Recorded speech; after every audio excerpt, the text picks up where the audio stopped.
ტრანსფერი დადასტურდა, პარის სენ-ჟერმენმა პრემიერ ლიგის ერთ-ერთი საუკეთესო მცველი დაიმატა. ოფიციალურად ილია ზაბარნი ფსშ ფეხბურთელია. პარიზულმა კლუბმა 22 წლის უკრაინელი ცენტრალური მცველის ტრანსფერი სულ რამდენიმე წუთის წინ დაადასტურა. მხარეებს შორის 5 წლიანი კონტრაქტი გაფორმდა.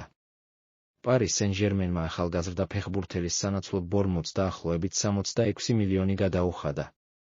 პარიზული კლუბი უკრაინელი ფეხბურთელის ტრანსფერზე დაახლოებით 2 თვე მუშაობდა. ცენტრალური მცველის პოზიციაზე განიხილებოდა სხვა ვარიანტებიც, თუმცა ლუის ენრიკესთვის ილია ზაბარნი ყოველთვის ერთი სამიზნე იყო. იმის მიუხედავად, რომ ბორმუნთს ახალგაზრდა ფეხბურთელის გაყიდვა არ სურდა, პარიზული კლუბის მიერ შეთავაზებულ თანხაზე ინგლისელებმა უარი ფიზიკურად ვერ თქვეს. ილია ზაბარნი ბორმუნთის ღირსებას 2023 წლიდან მოყოლებული იცავდა. უკრაინელმა ამ დროში 86 მატჩის ჩატარება მოასწრო, გაიტანა 1 გოლი და 1 საგოლე გადაცემაც შეასრულა.